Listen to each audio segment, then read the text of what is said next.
Assalamualaikum warahmatullahi wabarakatuh. Inilah video saya wawancara bersama dua kepala sekolah tentang modul 3.1 pengambilan keputusan dilema etika. Selamat menyaksikan. Assalamualaikum Bu Kasek. Apa kabarnya hari ini Bu? Selamat pagi. Pagi Bu, silakan duduk Bu. Iya, Bu. Ada apa ini Bu? Ada yang bisa saya bantu? Iya, begini Bu. Pada kesempatan ini saya berterima kasih banyak kepada Ibu yang telah menyediakan waktu untuk melakukan wawancara pada pagi hari ini. Saya sangat bersemangat untuk berdiskusi mengenai pengambilan keputusan dalam kasus dilema etika di lingkungan sekolah Ibu. Seperti itu Bu. Iya, selamat pagi Bu Ros. Tentu saya senang bisa berbicara dengan mengenal hal. Mari kita mulai wawancara hari ini. Bagaimana Ibu mengenali kasus dilema etika atau rujukan moral di sekolah ini Bu? Untuk mengenali kasus dilema etika atau rujukan moral, kami biasanya memperhatikan situasi di mana harus memilih antara dua pilihan yang secara moral benar bertentangan. Oh begitu ya Bu. Jadi bagaimana proses pengambilan keputusan di sekolah Ibu ketika terdapat dua kepentingan yang sama-sama benar atau mengandung nilai kebajikan? Prosesnya kami melibatkan musyawarah, ya, musyawarah, pertimbangan matang dan penekanan pada skala prioritas. Oh seperti itu ya Bu. Ya. Jadi langkah-langkah yang biasa, bukan Bu, salah Bu. Menurut Ibu apa yang paling efektif dalam pengambilan keputusan dalam kasus dilema di sekolah Ibu? Ya, pengumpulan fakta-fakta yang relevan, musyawarah dengan pihak terkait dan pengambilan keputusan setelah pertimbangan matang. Seperti itu Bu ya. Ya. Jadi apa saja tantangan utama yang Ibu hadapi saat mengambil keputusan yang mengandung nilai kebajikan?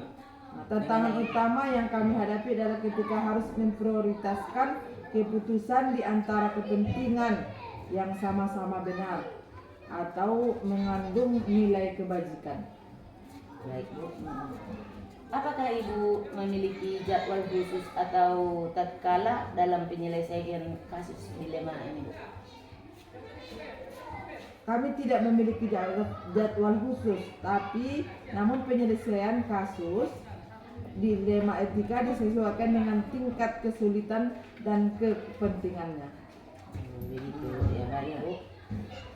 Mungkin Bu sampai di situ yang bisa saya tanya-tanyakan sama Ibu. Pembicaraan kita mengenai diskusi hari ini mengenai dilema etika mungkin sampai di sini ya Bu.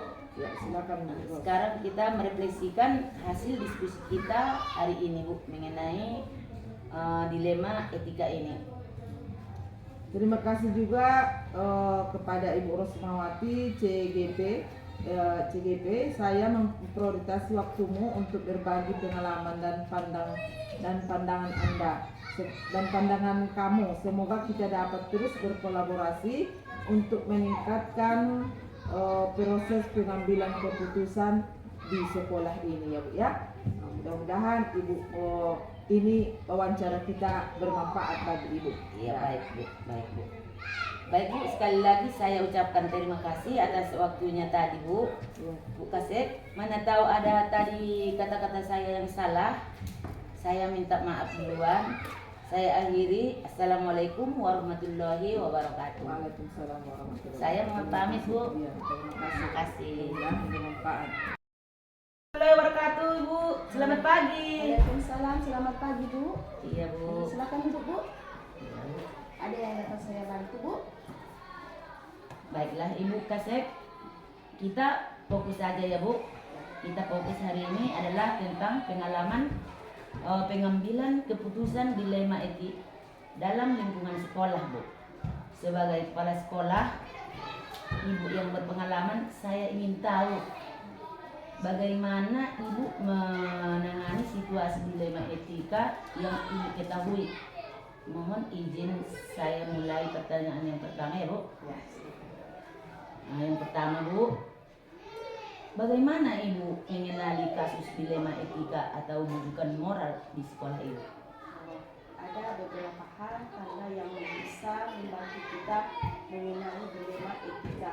Sepertinya adanya dua pilihan yang sama-sama menarik dan mengandung nilai kebaikan. Yang kedua, adanya rasa kekaguman dan kebimbangan dalam memilih salah satu pilihan. Dan yang ketiga, adanya potensi konsekuensi negatif dari setiap pilihan itu. Yang keempat, adanya rasa tidak nyaman atau perasaan bersalah saat memilih salah satu pilihan.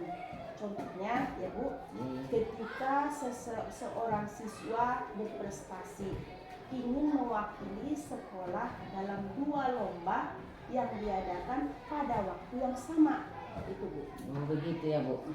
Baik, Bu. Saya lanjut ke poin pertanyaan yang kedua, Bu. Bagaimana proses pengambilan keputusan di sekolah Ibu ketika terdapat dua kepentingan yang sama-sama benar atau mengandung nilai kebajikan, Bu? Kalau di sekolah kami Bu, kami itu memiliki tim khusus yang terdiri dari guru, staf, dan orang tua murid untuk membahas kasus dilema etika ini. Tim ini diantaranya satu, mengumpulkan informasi sebanyak mungkin dari semua pihak yang terlibat. Yang kedua, menganalisis setiap pilihan dengan seksama dan mempertimbangkan konsekuensinya. Yang ketiga, membuat keputusan berdasarkan nilai-nilai sekolah dan prinsip-prinsip etika. Yang keempat, mengkomunikasikan keputusan kepada semua pihak yang terlibat dengan jelas dan terbuka. Begitu. Begitu ya, Bu. Baik, Bu. Saya lanjut ke poin pertanyaan yang ketiga ya, Bu. Silakan. Apa langkah-langkah atau prosedur yang bisa atau biasa Ibu ikuti dalam situasi tersebut? Kalau prosedur yang biasa kami ikuti dalam situasi hal seperti ini, berikut adalah langkah-langkahnya yang biasanya kami ikuti adalah satu, beridentifikasi semua pihak yang terlibat dalam kepentingan mereka. Yang kedua, kumpulkan semua informasi yang relevan. Yang ketiga, analisis setiap pilihan dengan mempertimbangkan nilai-nilai sekolah dan prinsip-prinsip etika. Yang keempat, evaluasi hasil keputusan dan lakukan penyesuaian jika diperlukan. Ada lagi Bu? Seperti itu ya, Bu. Maaf ya, Bu, masih lanjut ya, Bu. Pertanyaannya, Bu. Silakan Bu. Kalau bisa saya jawab. Iya, Bu, baik, Bu. Nah, poin yang keempat ya, Bu. Ya, Menurut Ibu, apa yang paling efektif dalam pengambilan keputusan dalam kasus dilema etika ini? kalau menurut saya ya Bu, yang paling efektif di sekolah kami itu adalah dengan satu, melibatkan semua pihak yang terlibat dan mendengarkan pendapat mereka dengan seksama. Yang kedua, mempertimbangkan nilai-nilai sekolah dan prinsip-prinsip etika. Yang ketiga, membuat keputusan yang adil dan tidak memihak. Yang keempat, menjelaskan alasan dibalik keputusan dengan jelas. Begitu. Baik, Bu. Untuk selanjutnya, Bu, apa saja tantangan utama yang Ibu hadapi saat mengambil keputusan dalam kasus dilema etika ini di sekolah Ibu? Beberapa tantangan utama Bu ya yang saya hadapi di sekolah kami ini. Satu, memastikan semua pihak merasa didengarkan dan dihargai. Yang kedua, membuat keputusan yang adil dan tidak memihak.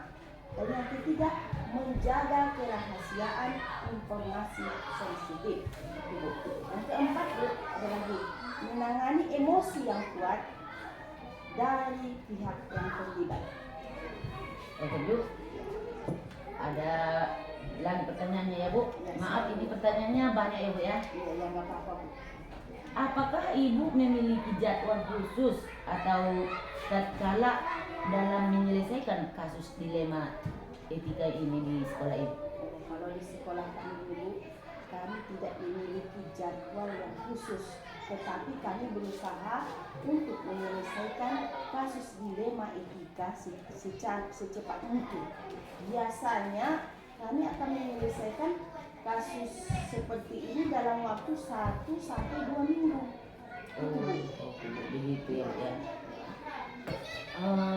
Selanjutnya Bu, apakah ada orang-orang atau faktor tertentu yang membantu Ibu dalam mengambil keputusan dilema etika ini? Oh iya, Ibu, ada beberapa orang dan faktor yang membantu saya dalam pengambilan keputusan. Seperti satu, tim khusus yang terdiri dari guru, staf, dan orang tua murid. Yang kedua, nilai-nilai sekolah dan prinsip-prinsip etika. Kemudian yang ketiga, konsultasi dengan ahli etika atau pihak eksternal lainnya. Dan kemudian pengalaman pribadi dan intuisi. Yang terakhir ya Bu ya. Apa pelajaran utama yang Ibu dapatkan dari pengalaman Ibu dalam mengambil keputusan dilema etika ini? Kalau pengalaman Bu banyak ya, tapi sesuai dengan yang saya ambil aja ya Bu. Pengalaman yang dapat saya ambil dari pelajaran ini adalah satu, tidak ada solusi yang mudah dalam kasus dilema etika. Yang kedua, penting untuk selalu mempertimbangkan semua aspek dan konsekuensi dari setiap pilihan. Yang ketiga, penting untuk tetap tenang dan objektif saat mengambil keputusan. Yang keempat, penting untuk belajar dari pengalaman dan terus meningkatkan kemampuan pengambilan keputusan. Begitu. Oh begitu ya Bu. Saya kira pertanyaan saya sudah terlalu banyak tadi Bu. Mungkin sampai di sini dulu diskusi kita ini. Saya ucapkan banyak terima kasih. Bila ada dari kata-kata saya yang salah, saya minta maaf. Atas berbagi ilmu tadi, pengalaman saya semakin bertambah dari Ibu. Semoga nanti ke depannya saya bisa memajukan prestasi saya untuk ke depannya sesuai dengan yang saya dapat dari Ibu. Terima kasih Bu. Wassalamualaikum warahmatullahi wabarakatuh. Waalaikumsalam, sama-sama. Pamit, Ya, Bu. semoga lancar-lancar ya. Amin Bu.